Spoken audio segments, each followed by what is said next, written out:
Good morning, good afternoon, good lunchtime, depending on where you are in the world. Thank you all for coming to the Asia Pacific Regional Cash Working Group and the Cash Learning Partnerships webinar on beneficiary data protection in Asia.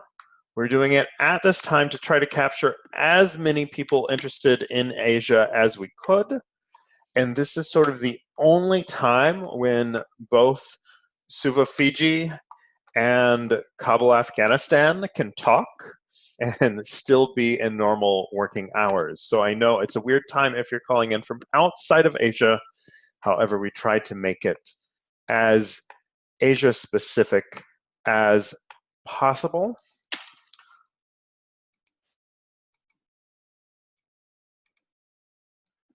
So I want to start by thanking everyone who made this webinar possible.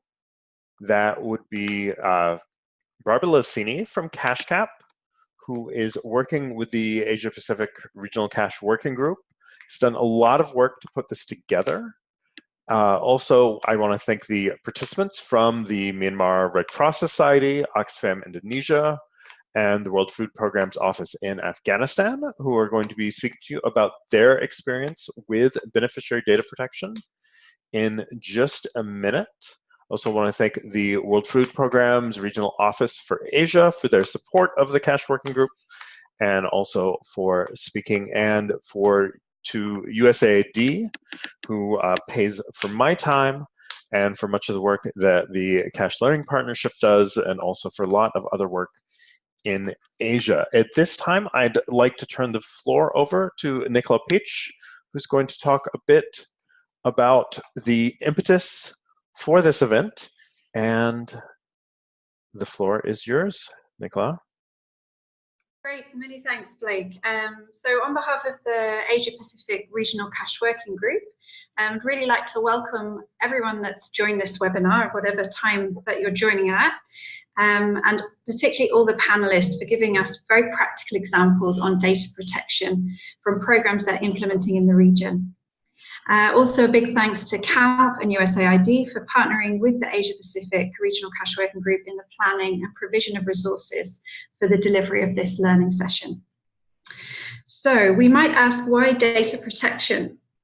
So last year, as many of you know, the Asia Pacific CWG undertook a cash gap analysis survey together with CaLP to understand the capacity needs in the region. Data protection was one of the key asks from the survey, and with the support of CaLP, we're here today. So this learning session is hopefully a first of many where we can start looking at practical examples of program implementation in the region by different actors. So we've got, as Blake mentioned, Myanmar Red Cross, we've got Oxfam Indonesia and WFP Afghanistan, so very practical examples in the field. Moving forward, whilst this one's an operational webinar, depending on interest, we can have another session that looks more into the policies and their interpretation in the region. So I'm therefore really looking forward to learning from the panelists and also from the questions from the participants, so that we can better understand the challenges we're facing in the region and the ways of overcoming these challenges together. So we do really welcome you once again, and I'll pass the microphone over to Blake as the moderator of the session.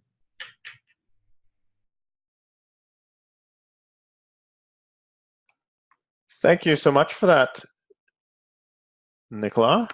That was most useful. And now I'm going to talk a little bit more about what we're going to talk about today. So I'm going to give a very short introduction about data protection and really about protection, because I think we should be thinking about data protection the same way we think about protection in general. Then we have Mothita Wen, who works for the Myanmar Red Cross Society, who is going to talk us through some of the different ways they use their registration process to collect data that's appropriate for different groups of people. Following that, Hilman Agung from Oxfam and Indonesia is going to talk about storing and using data. It sounds not super exciting, but it actually is, because he's going to talk about how they protect personally identifiable information in their databases, yet still get out all of the information they need in their M&E system. In the Palu response, which is quite recent and still ongoing, to say the least. And our final speaker is going to be Mohammed Jawad Shahabi from WFP in Kabul, and he's going to talk about his experience doing privacy impact assessments and some of the lessons he's learned on that. There will be short times after each presentation where I will ask clarifying questions, but in general, if you can hold your questions to the end and just put them in the chat box. So to chat with somebody, if you look at the participants, just click on any participant and more. That should take you to chat. And then in the chat box, you'll be able to ask your question of the whole group. And so just put your chats to everyone. There are going to be no secrets here, unlike when we start talking a bit more about data protection, when we're going to try to keep information secret. I have the pleasure of handing the floor over to Mothita Win now, who's going to talk about her experience and their registration processes and how they use these to minimize data in Myanmar. Thank you so much for being here, Mo, and the floor is yours.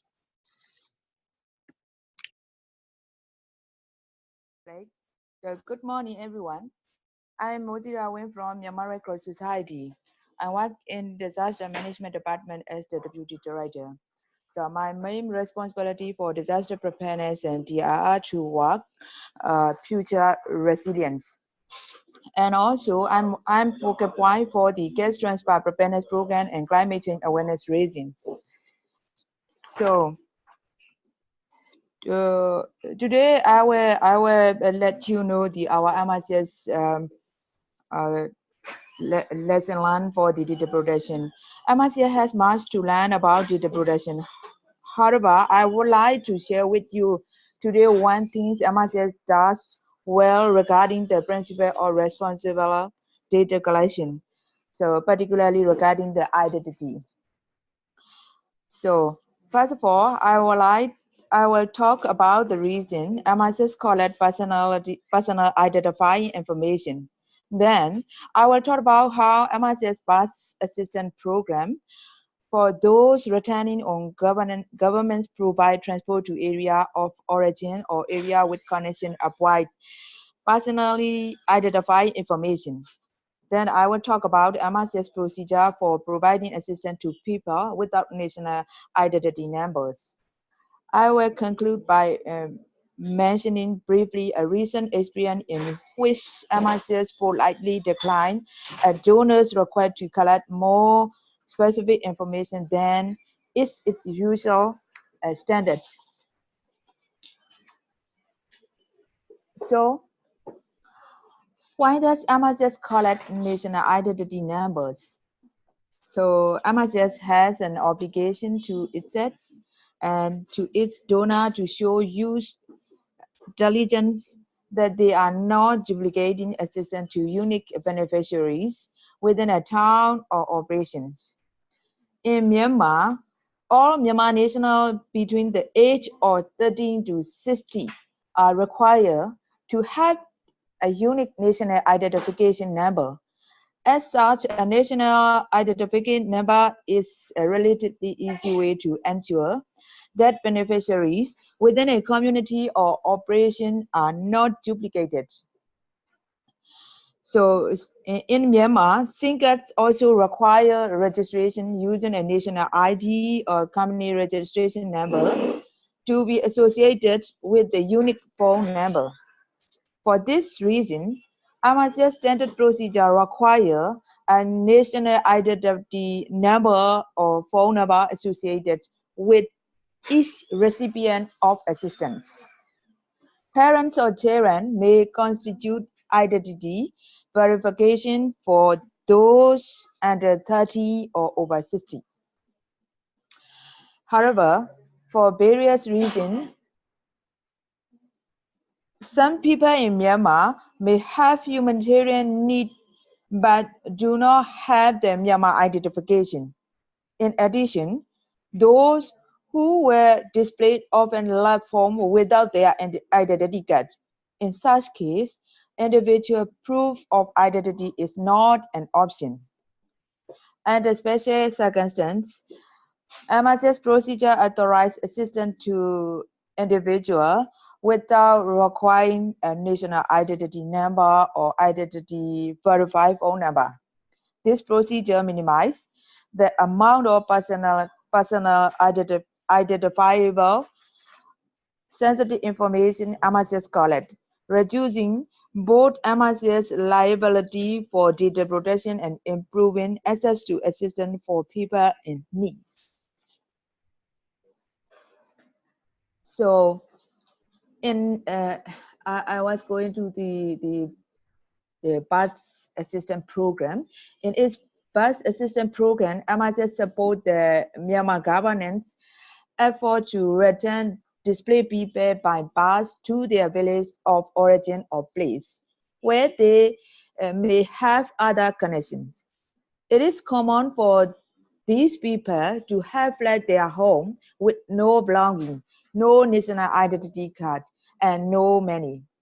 So MSS in its auxiliary role support the government and the humanitarian needs of returnees with a small cash and envelope payment to people leaving the bus. The payment is intended to allow returning individuals to pay for snacks and water for a few days.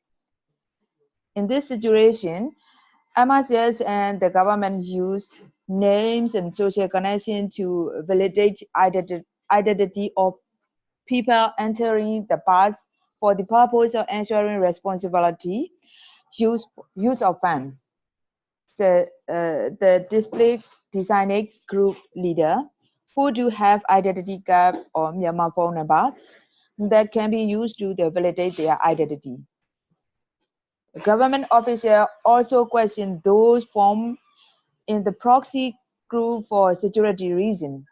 The group leader, essentially a proxy, may then represent up to the 12 additional people who are from the same village but who do not have the identification. So the proxy function is often but not always a family relationship. At the points of origins, group leaders are given a form to fill out asking for the name, village of origin, and national identity number, if possible, of all of the members of their group. So the number of people on the bus is communicated to points of destination, and the MSS branch at the destination prepare that number of envelopes to be available at destination. At point of destination, MSS take the form from the group leaders. The MSS call the name of each person on the form to give them their payment and to ask them to sign next to their name upon receiving the cash grant. The representation of the group leader as proxy is sufficient verification of identity for individual without identity card. So MSS return the signed form to headquarters for audit purposes. In this way, MSS assists people in need who have lost or may not possess a national identity number. It also minimizes the collection of sensitive personal data. The first situation is a one-off response. So being able to repeatedly ensure that MSS is serving the same people without duplicating beneficiaries isn't necessary. However, MSS also provides both in-kind and cash assistance in both governance control areas and non-government controls area repeatedly over time, usually as ongoing basic need support or as trends or livelihood or shelter supports. When a household targeted for ongoing assistance lacks a member with a national identification numbers, the local authority, through the community committee organizing the assistance, provide a form to satisfy that the household meet the targeting criteria and that the household member are not receiving public assistance. The integrity of the selection is ensured through strong community communication about the Red Cross assistance principle and trust building, including publication of the beneficiary names in advance and the presence of a pivot hotline. MSS also collect general information about general age, bands, and gender of its beneficiaries to be able to analyze the degree of service to most vulnerable populations. So recently, one donor had requested the specific age of each beneficiaries. There is sensitive information in Myanmar, and MSS politely declined to collect more specific information than the age band of under 5, 5 to 12, 30 to 70, 80 to 65, and over 65. So, to conclude, collection of personally identifiable information is justified to ensure stewardship of donor resources, such as beneficiaries are not duplicated. When necessary, identify validation by proxy through social connection also meet this need. MSS has strong procedure in place, both justifying use of the minimize the collection of sensitive and personally identifiable information. This is my presentation is done. So if you have any more questions, so after all of the presentation, I will be happy to answer. Yes, thank you so much for this, Mo. It's really interesting how you collect different types of data, allowing verification of beneficiaries in different ways, and that you do this differently in different sorts of scenarios, whether it's a one-off payment or whether you're doing ongoing payment. I wonder, could you speak a little more about why you decided not to collect the age-related data in that case? So in Myanmar, most of the Myanmar people are refused to answer their income situation and the health problem and their age, because I don't understand that this. So, but sometimes we need to clarify the age group. So, for example, in the Myanmar census data, we mention the age group like this. So, all of the Myanmar people accept for that. So we decide we can use for the census data age group it can be accepted the people. So that is so. Sometimes they don't want to enter culture to their communication. So our MRCS, most of the question we prepare to matching the social context of Myanmar and cultural context question. So has not been a big problem. Excellent, Mo. That's really interesting because I think you hit on some of the key sort of reasons we're working on data protection. And one is that in this case, it's oftentimes people do not consent to share this data. And then another thing that's going on here is that, in fact, you don't have a need for the data because you already know a lot about the age makeup of the affected population from other sources. So I think these are really two key ways data minimization works. I think this is a really good example of how your program has remained flexible Yeah. but used a lot of different things. Thank you so much, Mo. And I'm sure people will have additional questions as they occur to you. Please feel free to type them into the chat box, and we'll get to audience questions in just a minute. Now I have the pleasure to introduce Hillman, who's in Palu as we speak, who's going to tell us a bit about that response and a bit about what he's done with the data. So I'm going to hand the floor over to, let me find Hillman. Hillman, can you hear us? Yes, very Excellent. well. The floor is yours. Thank you very much, Blake. Hello, everyone. My name is Hilman Agung. I'm currently working in the Palu response as MIL and ICT coordinators. So I have the pleasure to sharing with you all about our experience in the Palu response related to how we are securing our data that are being collected using mobile data collection tools. Next, Blake, if you don't mind. Okay, a little bit about the background of the Palu response. Some of you might already very well aware about what's happening in the late of September last year, the 7.5 earthquake that hits central Sulawesi, causing followed by tsunami, and also we are, I think, at the time were educated, most of us, on the term of liquefactions event that was really horrible. A bit about the context in the Palu response. So there's limitations on the international staff on the ground by the government of Indonesia. So it's pretty difficult for many of international organizations to be maybe most of us is the first time to respond on a big scale of emergencies with fully national staffs.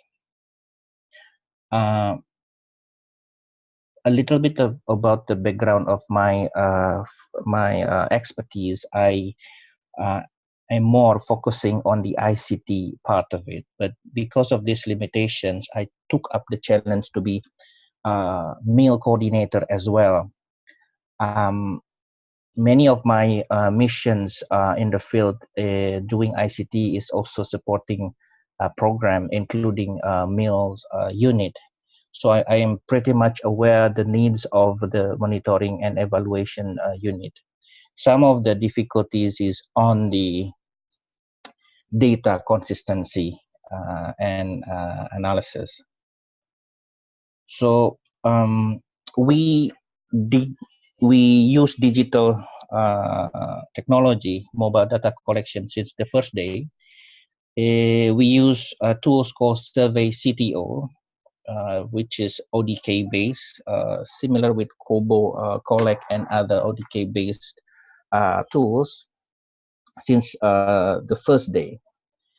And then I think it's also relevant to add the context on the enforcement of GDPR since May last year, which means many organizations that are relying on donors that is based from EU start really paying attention and scrutinizing on how we are protecting our data, beneficiaries' data. To date, we have at least 25 surveys that has been rolling out in this response. Okay, next please, Blake. So we are collecting two types of data, basically. One is the sensitive data, which I think we are covering in this webinar session. So this is related to the registrations of the beneficiaries, the data that contains PII, such as name, contact number, gender, ID, etc. And the other type is the generic data, the data that is shareable. It's not sensitive. These data include the activity reports, which I think everyone or stakeholders involved are really much keen on knowing on the ground what's happening, and other generic monitoring data. The key questions lies on how do we protect sensitive data and generic data shareable. Next, please, Blake. So you guys can hear us. Okay. Yeah. Just moving to the next slide. So there are two ways that we are using to protect the data. First is to separate groups. This means this is a bit technical. So if you are familiar with the mobile data collection tools such as Kobo Collect, such as Mobenzi, Survey City, or iForm, and other things, normally they have one account, which means all the forms, all the surveys that are running, anyone who are in the list of user can view and download the data. So in this Survey CTO new feature, really I'm not trying to market the Survey CTO, but this is one of the feature that is really important. Using one account, we can basically separate the group. So one group contains a form or survey that are collecting sensitive data, and the other group is for the other survey that are not so sensitive, in which the user management can also be customized to these different groups. Although the downside of it is that we like basically paying for like two accounts, but for the sake of security, we are embarking to these options to have two separate groups. So groups that contains registration forms, all the forms that is having name and contact, we tend to keep it in the we are putting in different group of sensitive data. The other method to protect the data is to use encryptions. So anyone who can access the forms can only download the data or view the data if they are given a key, encryption key, so they can open. So the two ways that we are using in protecting the data, especially for encryption, we are really ensuring people who have access is the person that is there is assigned that it have responsibility to manage the data. Okay, next please. This is my last slide. So some of the recommendations that I'd like to share is, first is around the risk assessment on beneficiaries data management. I know we are excited with using mobile data collection tools. We get data as much faster than the paper-based, much reliable and accurate. But we need to be also aware about how we are protecting the data itself. So we need to list what the forms, what survey that we are using, and then what benefit of collecting such data, especially go through one by one of asking questions. We really need to collect information that is going to be useful, that is going to be analyzed by us. and also think about what the possible risk if, for example, there is a data breach, if data is leaked to other entity. I mean, for example, in Indonesia, with the incoming elections, collecting many beneficiaries' data with the ID number might be easily used to manipulate supporting, certain political party. And then the last thing in the risk assessment is to do risk mitigation. If we are well aware of the risk, what would be means to mitigate such a risk, which I mentioned earlier a little bit on how we are protecting the data. And then specific to the risk mitigations, some of the highlight is that we first of all, we use consent. It is compulsory, it is essential. All the survey that we are deploying is having consent. That's one of the first questions, asking the consent to the respondent about the survey that they're going to embark, what kind of data, and how we are storing the data and securing, and whether they are willing that they to participate, and to some extent we share the data to other parties related on the response for the response issues. Still related about the consent, the consent is needs also to be simple enough to be conveyed to the respondents. Secondly, about the risk mitigations is to limit the number of staff who can access sensitive data.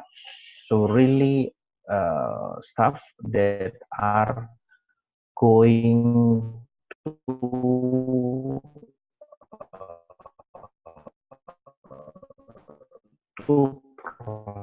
process of this data that are being collected.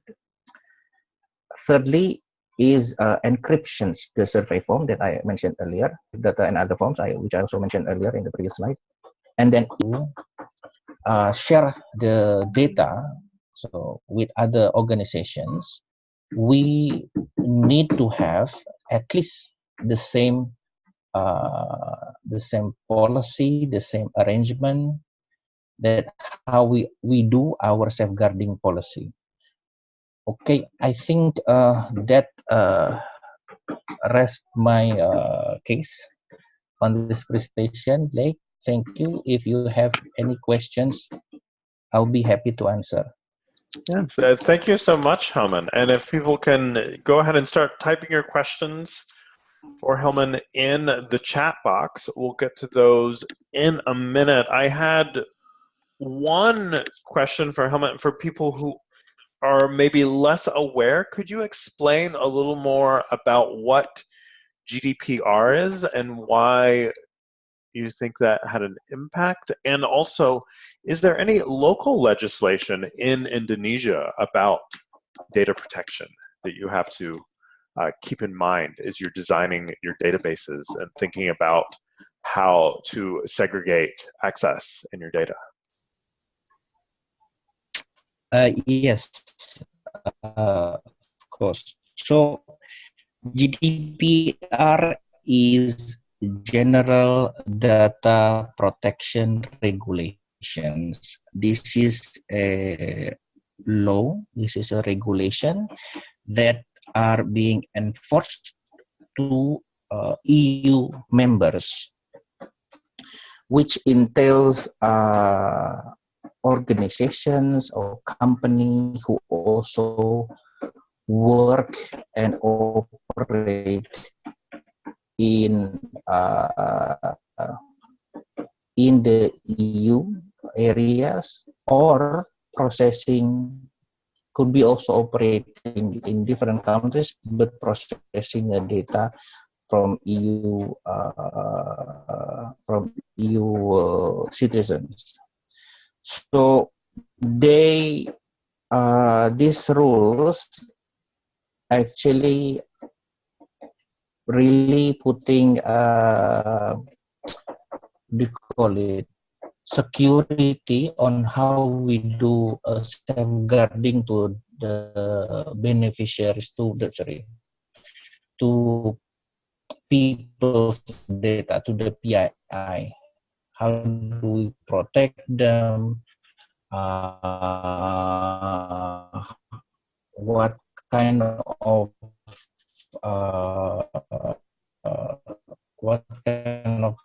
procedures that we need to put in place.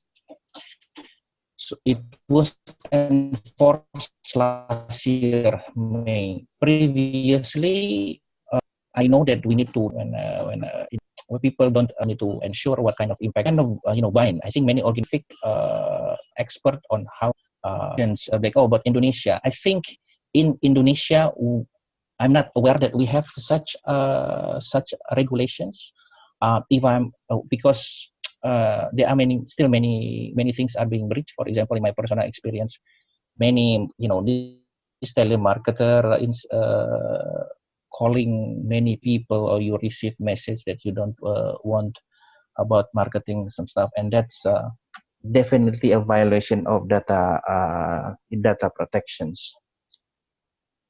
But I still haven't seen any law being enforced on protecting our data. Okay. Thank you for that, Helman. That's most useful. And I realize I skipped some things that I had promised Jawad I would say before his presentation. So I'm just going to take this opportunity to say them now, and that as we're thinking about beneficiary data protection, we really want to think about it in terms of protection. And that, from the humanitarian charter, our beneficiaries have the right to protection and security. Then if we think of our sphere protection principles, our first principle is that we're supposed to enhance the safety, dignity, and rights of people and avoid exposing them to harm. And so I think both these last presentations have really embodied this way of thinking about data, thinking about would people be at any sort of potential risk if their data was to be exposed, and also thinking about, how are we actually going to use the data, because we do need data, and we do need data to run our programs and to make sure we are doing the things we said we would do, but how do we balance that with the need to protect people and also the need for people to consent? So I think these are really good presentations that are going to lead into what Jawad is going to talk about, which is a privacy impact assessment, which is sort of a slightly broader look. And I'm going to pass this on to Jawad as soon as I unmute him. Here we go. Jawad, the floor is yours. Thank you, Blake. Hello, everyone. Good morning, good lunchtime, good afternoon, and good evening, everyone. I hope the ones who are in the morning have had their coffees before I start talking about this boring stuff. And I hope for those in Washington, it's not too late for you.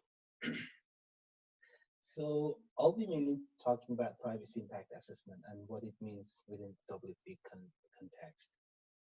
As I'm told that this is a very introductory session, and as Blake mentioned, a first of many, I'll be mainly talking about what these concepts theoretically mean for WP, which can be very similar across different agencies and organizations. But moving towards the end of the presentation, I'll also give some experiences we've had during conducting a PIA in Afghanistan.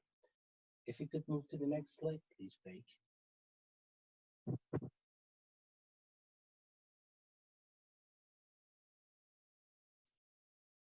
So within WFP, as you can see on the screen, we have a very short definition for what a privacy impact assessment, that I will start calling it PIA from now onwards, means. It's mainly an assessment with the aim to understand and also evaluate what are the risks arising from the fact that we collect and process personal data. Jawad, can you get a little closer to the microphone? A lot of people are having trouble hearing you. Is it better now?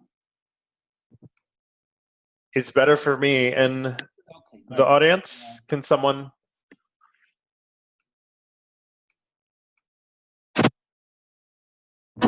I'm trying to talk louder so everyone could hear me. I think that's good. Perfect. Okay, so as I was mentioning, in fact, it's an assessment to understand what are the risks arising from the fact that we collect and process personal data of our beneficiaries, and if any risks were to materialize, what are the impacts, the potential impacts that they might have, to what extent these impacts could be accepted or not, and what are the measures to mitigate those risks. This is basically what it means within WFP to conduct a privacy impact assessment. Can we please move to the next slide? So now that you know what it means for us as a PIA, it's important to know when we think PIA is most relatable to do. We recommend that the risks rising from data collection and processing could be addressed within a PIA at each stage of a program design or project, the monitoring, design, implementation, and at the end again monitoring. But mainly, it's very important to make sure you understand the risks in the very beginning and early stages of your program design. Whenever the risks are being identified, that's the most relevant time for a PIA. And there are some conditions that can have an effect on whether to do a PIA or not. And they could be always changing throughout the project. Some of these conditions are, for instance, if you're starting to process large-scale categories of data, that's when a PIA is most important to be conducted. But also, if you are processing particularly sensitive data, for instance, biometrics, that's another reason based on which a PIA could be triggered. Deployment of new technologies, if you haven't been using them before, but now you are introducing new technology into your project, that raises the importance of PIA in the middle or even towards the end of a project. Use of software solutions that could sometimes be hosted on external clouds is another condition. And also when processing the data, which is likely to result into a high risk to people's rights with regards to the social political situation on the ground, that's also another good time for conducting a PIA. And to who is most relevant in terms of conducting PIA, since it's a very vast subject and multifunctional assessment, there is no one single person which is the right person to do the PIA, but the people with expertise on protection, program implementation, data management within WFP, that would mean CaLP, which is the WFP's Beneficiary Data Management Portal, as well as people involved in IT, monitoring and evaluation. These all together form a very good group to be working as a team to conduct a PIA. But the main leadership would again fall within the scope of the person in charge of protection and data and privacy protection more particularly.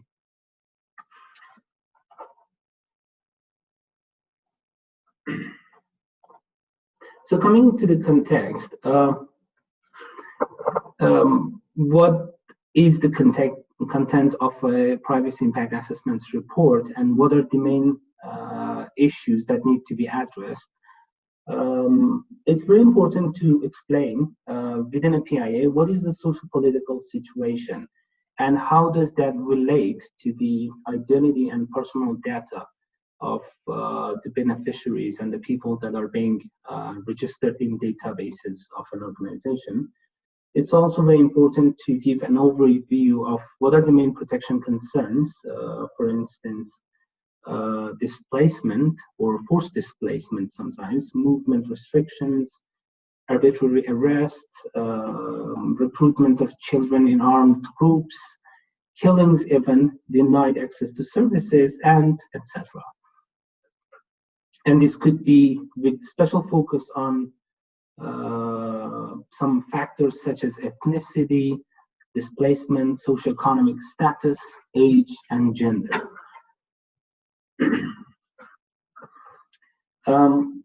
So this is what the context would be, but the main questions that a PIA needs to answer is there any risk of violence, for instance, or abuse and discrimination which people could be confronted to if the personal data of them, which is being collected by your organization, was to be accessed by unauthorized parties or simply leaked, including the government or different stakeholders? Do people have any reason, or are they willing to keep a part or even all of their personal data confidential from you? And also to understand what are the main reasons that people would think they need to have their data kept confidential. And also, is it vis-a-vis all partners in the field or specific partners, for instance, governments, NGOs, international organizations, UN agencies, to understand what are the main concerns triggering this thought among the people. We also try to understand, do all people have ID cards? And if they don't, what are the reasons based on which people do not have ID cards? Are there specific vulnerabilities among people such as age, gender, ethnicity, the socioeconomic status? Another question is what actors in the field, for instance, the partners that we are working with, the government, or even the other UN agencies in the field, may have some kind of interest to have access to our data. And if such an access request was sent to us, what are the purpose of request for sharing data with these agencies and partners? In refugee settings, it's very important to understand if the host community has, the host country has ratified the Refugee Convention. Are the rights of refugees and asylum seekers recognized or respected? And also, working in those host communities, are there any specific type of tensions between the host communities and refugee community that could be even intensified if an agency was to deliver assistance to the refugees and not to the host communities, or in some other ways? To conduct the PIA, you need to be consulting with different partners and information sources. This includes, but is not limited to, internal consultations with different departments and different units within your organization. For WFP, that would mean we need to talk to the protection team in the country office, but the field offices as well, the program teams, different program teams, field monitors, monitoring and evaluation teams, IT, even security officers have very relevant insights to provide with regards to a PIA. It also includes desk reviews, but also consultations with key partners for us in Afghanistan, for instance, UNHCR, UNICEF, different NGOs, national and international, which are working in the field. Because sometimes these NGOs are the primary actors in the field, and their insights are pretty much essential for a PIA. We also did consultations with a representative sample of crisis-affected population. We mainly conducted focus group discussions, but also we had open-ended questions included in a survey which was conducted through phone calls with head of households.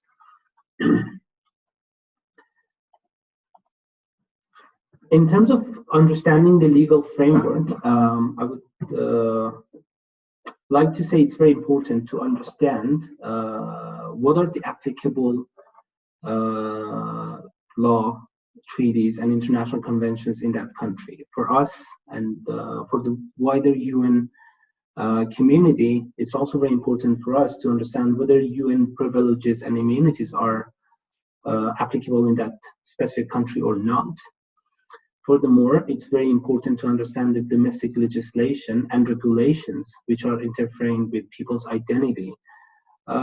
In most cases, I understand that UN agencies may not be bound to domestic legislation, but we are working with the partners, we are working with different stakeholders, national and international, and they are bound by those domestic legislations. So it's very important to understand what is the law providing in terms of personal data collection and data protection, because sometimes there could be the possibility that partners that we are or you are working with are obliged to disclose data to governments and other institutions, for instance, judicial authorities, based on the domestic legislation. So it's very important to understand whether such risks could rise based on the legal frameworks in that specific country. Another issue that a PI needs to address is to map how the data flows within that organization, and if it was to be shared with external agencies and partners, how would that be happening? The key issues that we need to cover in that section is what is the actual or even the estimated amount of data subjects involved, the type of data being collected or to be collected in future, and specified biometrics or other data that may be considered sensitive with regards to the operational context in that country. It's also important to illustrate any encountered or expected challenge in collecting accurate, relevant, and complete data. Also, to answer what is the purpose that the data would be used for, how the data will be collected, and if it is a partner collecting the data in the field and not yourselves, will the partner or was the partner trained on data protection and data subjects' rights? Because in many cases, international organizations, UN and NGOs, even the national NGOs, may have dedicated staff who are trained on data protection, but they are not the ones collecting the data in the field. So those in the field, have they received trainings, and if not, what are the risks rising from that, and how do you mitigate those risks?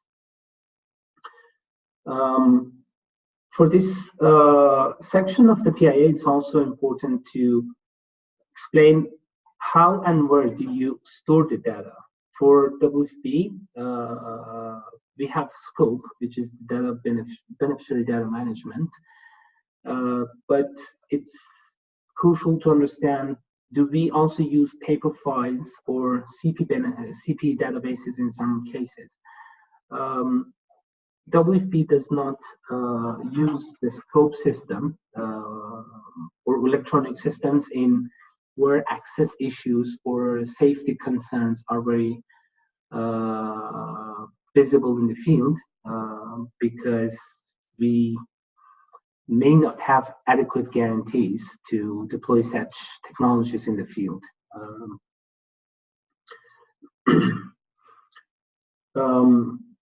We also try to understand and explain who in WFP or the CPs do or may have access to the data which is stored in the scope, by what means data will be transferred from the field to our servers, And is a data sharing agreement signed with interested parties or not?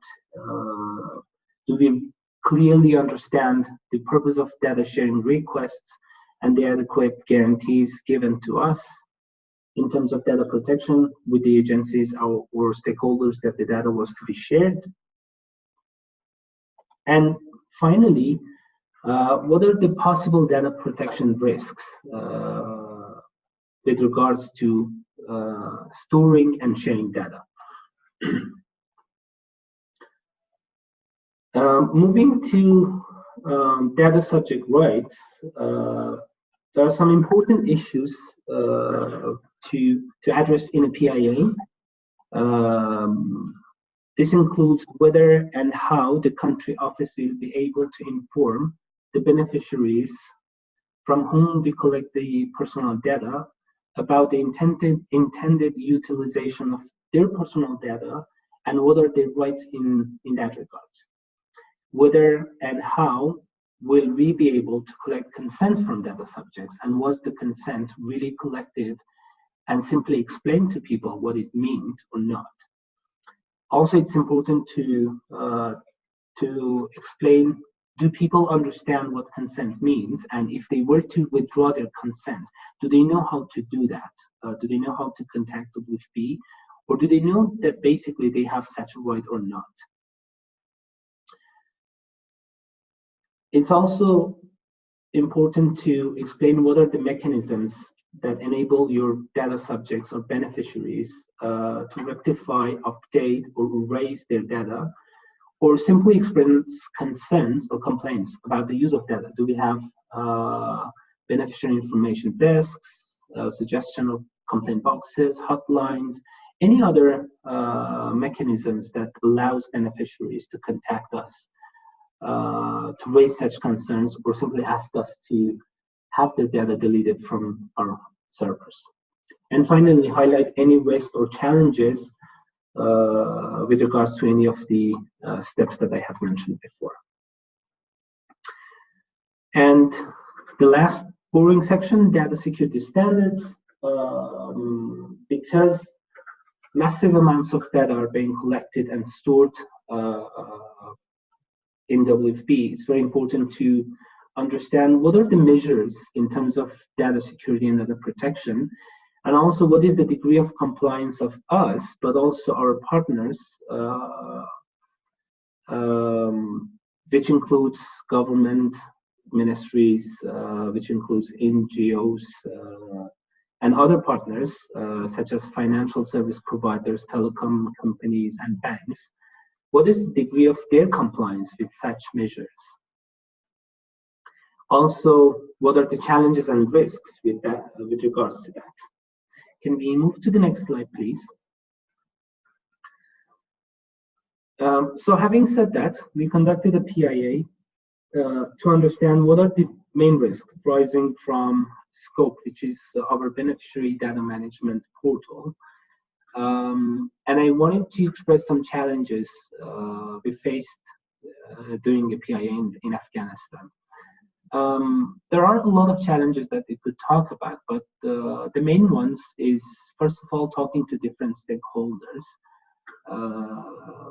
Some questions might seem sensitive. For instance, trying to understand what is the purpose of data that different stakeholders would be requesting your data for.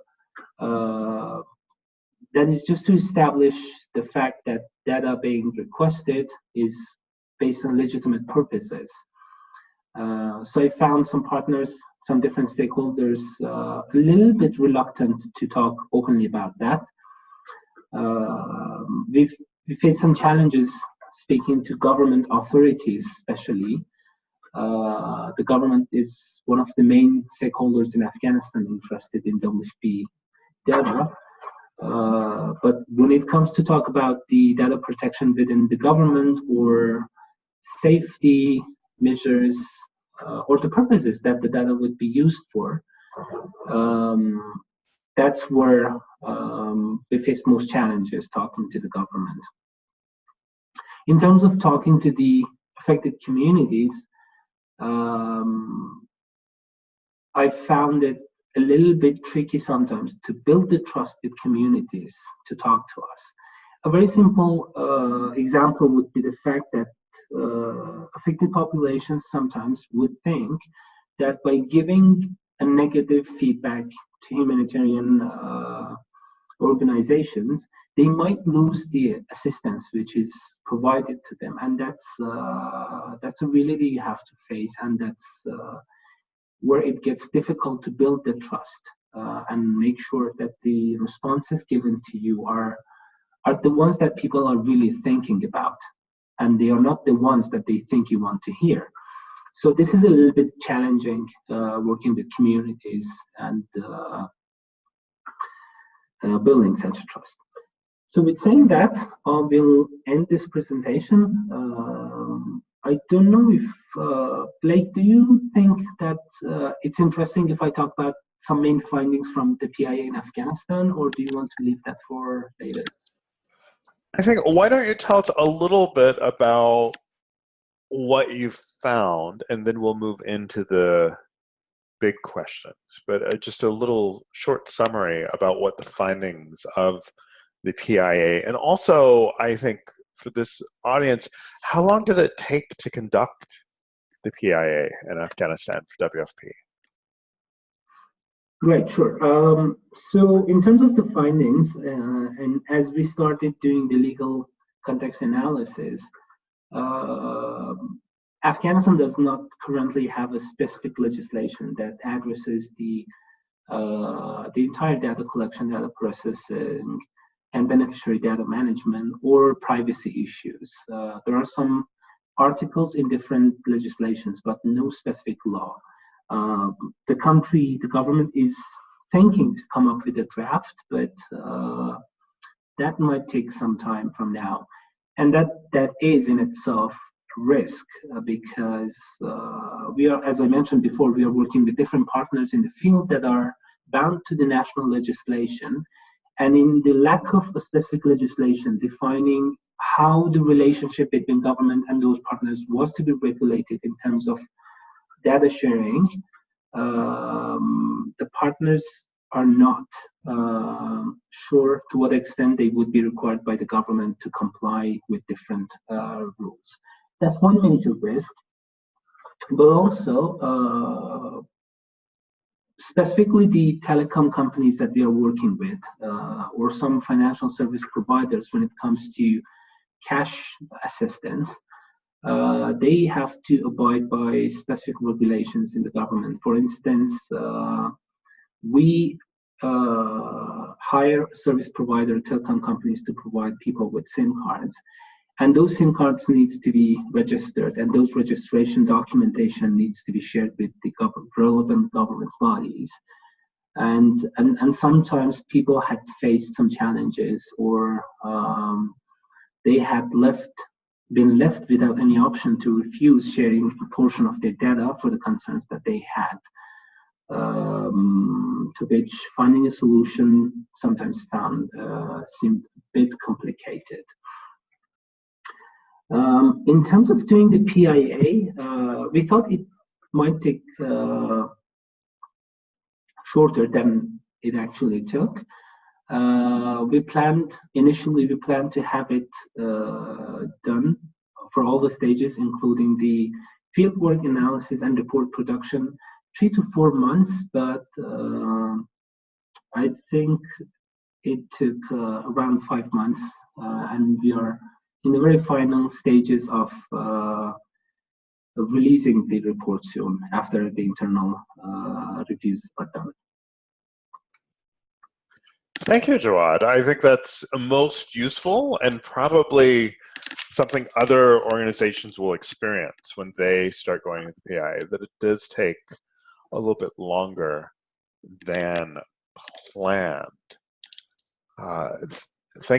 Thank you, Jawad. Thank you, Hilman, and thank you, Mo, for sharing your experience and for being, really honest with us about your own strengths and weaknesses in this area. I think it's important to point out that everyone is still learning about what to do about data protection. And so I don't think there's any organization that has all the answers yet. So I wanted to start it from looking through the questions that are in the chat box. Still, please continue to add questions, but it seems like we have a couple different questions about sharing data and when you would share data about beneficiaries that may include some personally identifiable information. Could you start with that one, Jawad, and tell us a little bit about under what circumstances are you currently doing some data sharing, and then how are you actually sharing that data? Is it being shared in hard copy only and soft copy? Is it encrypted? Any information about what you're doing to share data? And then we'll also address that to Helman and Mo in just a second.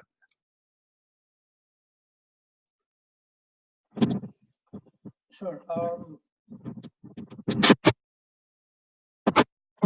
Data sharing in itself is a requirement and mostly as an essential element for WFP's operations.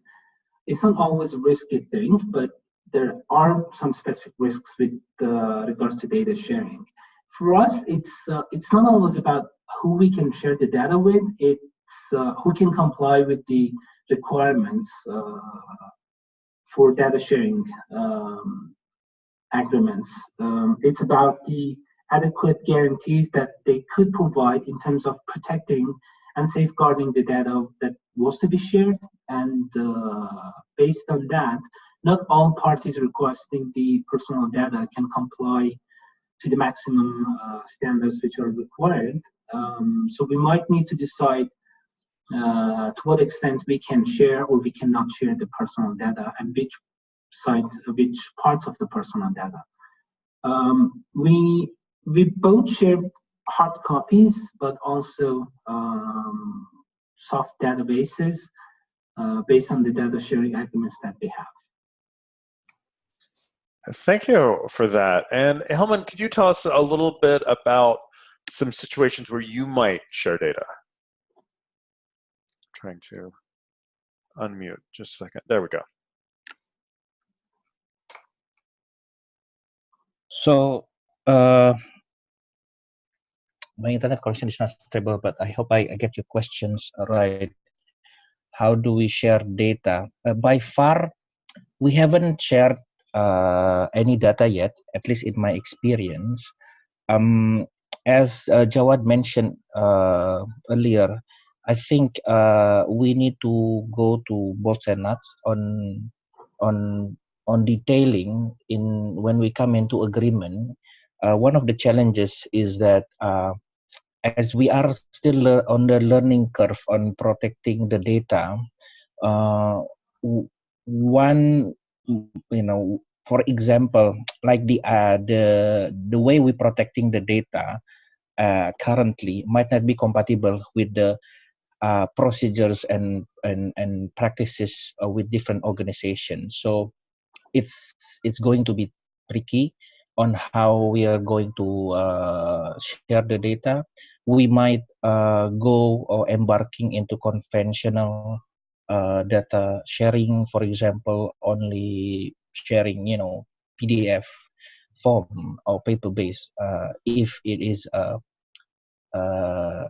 required on sharing the data.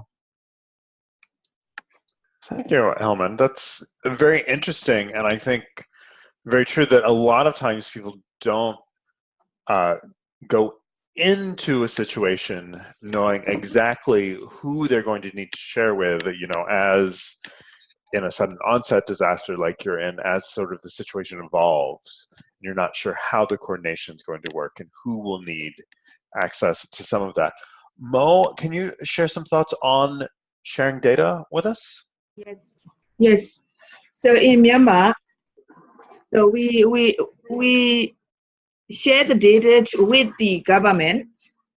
So, but not the detailed data, just for the how many we reach the assistant or something like this, or the total male, total female, and how many beneficiary. and also the how many household that is.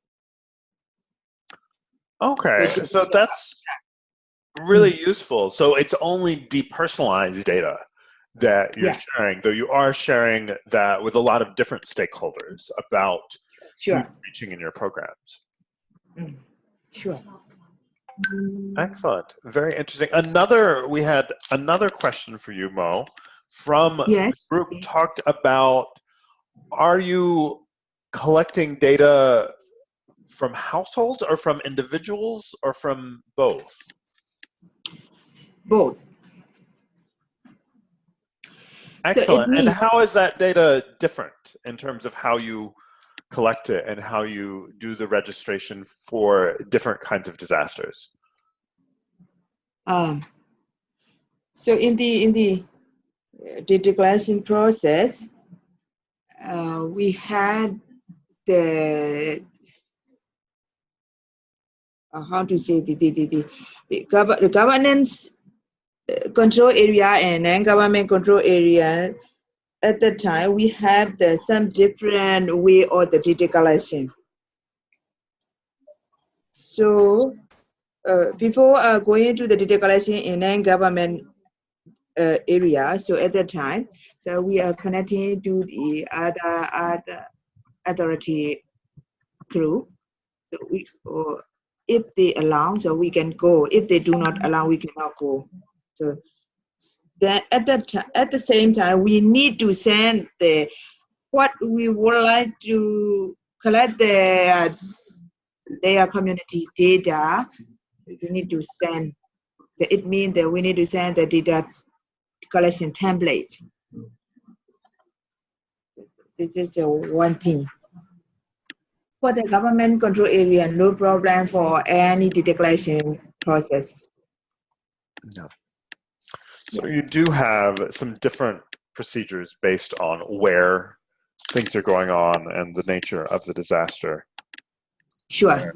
Yeah, no, that's quite interesting. Another question that seems to be coming up as I look through the questions is, how do field staff actually access data? Are they still using Excel primarily, or are they using other ways to access data? Do you want to start with that one? How do most of the field staff input the registration data? Is it paper or electronic? So in Myanmar, to the last year, we collecting the data with the paper. So after that, the staff putting the electronic data in office. That is one thing. So in the 2018 flood, we started use for the electronic data collecting. We do not have a lot of the staff. We had a lot of trained volunteer. They can collect the data, then they send the ODK tools. So it is already explained the Hilman from the Indonesia, the same like this. Yeah, excellent, excellent. Jawad, did you want to speak for a second about how can field staff access the data that they do need from your databases?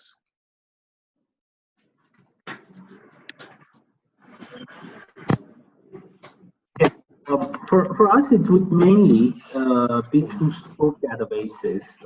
As I mentioned before, scope is the beneficiary data management system for WP, and the beneficiaries are identified based on the data registered in scope. Okay, and so how in the field, how are people interacting with scope? It's its own platform, correct? Are people primarily entering data through smartphones or laptops, or? It's mostly through laptops, where again, as I mentioned before, where protection and safety concerns allow for it. we deploy laptop and also scope equipment, which includes mainly the fingerprint machinery, to register and identify the beneficiaries. Thank you. And Hillman, could you talk for just a second about how field staff on your program interact with your databases and how, like, what does this look like for them? Yeah. So there are two ways how to interact. First is the enumerators, who's basically dealing with the data entry, which basically store in the mobile phone and send it to server. And secondly, if the field staff, for example, would like to do the distributions, we will produce a distribution list related to the distribution item. So, and the only staff who are having access on the real data that is downloadable is within the MIL ICT team, which is very few people, me one of them. So if it's going to be shared, it's going to be manual for the manual data PDF file if they want to do distribution. Excellent, excellent. And another theme that seems to be coming up in the questions is about consent. Hillman, while we have your connection pretty decent, can you tell us what happens on the programs you're working in if someone does not want to consent to data collection? It's quite a... Does not want to, okay. Yes, someone says, no, I don't want to tell you these things. Well, yeah, of course we'll respect that. We're going to skip them to participate. It's completely optional for the respondents to give consent to participate or not in the surveys. Yeah, as simple as that. And then also, I think there's a question from Jeremy, if I captured earlier, because I was disconnected and I got lost with a lot of questions. How do I ensure the consent has been asked to the person? So it's very good questions. What we can do is, really train the enumerators. They are our frontliners. And this is consent is very important piece of steps, and explaining the implications of these violations. If we're not having consent, we also encourage to use as simple language that's not too overly complicated to the beneficiaries or respondents. In terms of functionality, there are two ways. Although this is not also ensuring whether consent has been asked. First is audio response and also audio consent. So basically we recorded the consent part, and one respondent hear what is being explained. Or we use time duration, so the enumerator cannot skip and put simply yes in the consent. So they need to stay in that screen to read through the consent part. But still, I don't think there is a full proof of consent consent being asked thoroughly and being understood well. Okay, so that's quite interesting that you use your data collection platform in a way that sort of lingers on consent, at least, to try to make sure everyone's doing it. Jawad or Mo, do you have anything you'd like to say about how you get beneficiary consent in your programs?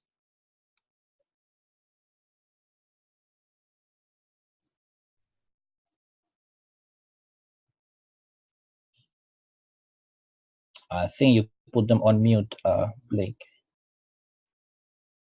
I'm trying to unmute them. There we go. I think I unmuted Mo, and I'm working on unmuting Jawad. There we go. Yes, so can you repeat the question? Yes. Sorry? What happens when a beneficiary does not want to provide data?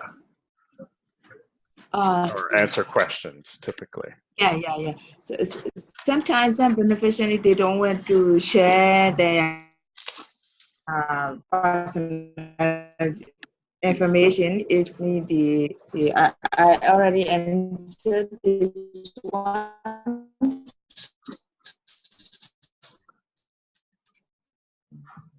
They don't want to share their business information. Can you hear me? Mo, the connection is not great, but I think what you were saying is that sometimes people don't want to share and they can opt out. Yeah. It does not affect their ability to receive the assistance? Yes. Okay. Yes, okay. At the time, most of the volunteers, they have a way. If they don't want to answer, we skip this question. Okay. Yeah. Excellent. Excellent. Well, I would like to add something. Go ahead. With regards to the consent and collecting the consent from beneficiaries, we also try to understand, is there a specific type of personal data that the beneficiaries would like to keep confidential or do not share it with us? And if yes, what are the main reasons for that? When it comes to the operation in Afghanistan and for social norms and standards, an example would be the fact that women would not like their pictures to be taken, and that's totally understandable and respectable for us. But sometimes we forget that when asking for consent, we should not be only asking for consent, but for an informed consent. That's what's missing in the field. What I want to explain or say is that we sometimes forget, or because we are in rush in terms of conducting the operation in a day, without making people wait for so long, we don't explain what is the benefit of the data which is being collected for the very same person who is giving it to us. And that's when people, because they don't understand the purpose of the data being collected, may be reluctant or have some concerns in terms of providing that data to us. For instance, we might be collecting fingerprints in terms of making sure in the upcoming assistance being delivered, we can identify the right person and deliver the assistance to the person who is registered with us. But we do not have the time, or we neglect the fact that we have to explain what a biometric is and how it helps the person receiving his assistance in a timely manner without it being given to someone else in his place. So I think if we were able, or if we did better in terms of providing information to communities and simply making them understand what the benefits of sharing their data with us is, a lot of reluctance in terms of providing their data would be solved. I can't say it would end, because people may still have reasons not to share the data with us, but we can really minimize such concerns through providing information. Thank you, Jawad. That was a very informative answer on informed consent and making sure that people understand how we're planning to use the data, what it's for, why this is the type of data we're asking for. And it's something we traditionally haven't done a lot of in terms of explaining. And then people being able to better understand the humanitarian operation going on in the area where they live. I want to thank everyone who called in, whether it was morning or evening or lunchtime for you, from Asia primarily, but also from elsewhere. I know we didn't get to all of the questions, though I tried to cover sort of the major categories of questions. We will be sending around a copy of this PowerPoint along with a list of a few resources and a copy of the recording over the next few days to everyone who signed up for the webinar. Thank you all for coming. I hope this sparks good conversations about data protection and how data protection is related to the humanitarian charter, is related to our protection principles, and also I think we can already see a couple not super difficult ways to start working on data protection even before we do a privacy impact assessment, but really think about what data do we actually need to be collecting and maybe minimize a bit, and also what Helman has talked about, just making sure we're segregating our data correctly in whatever databases we're using. Thank you all for coming, and everyone have a great rest of your day.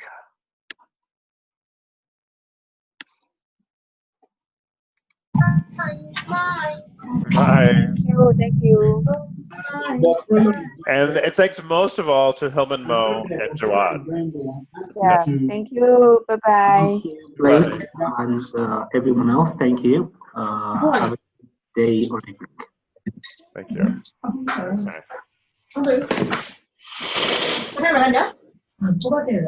Nice.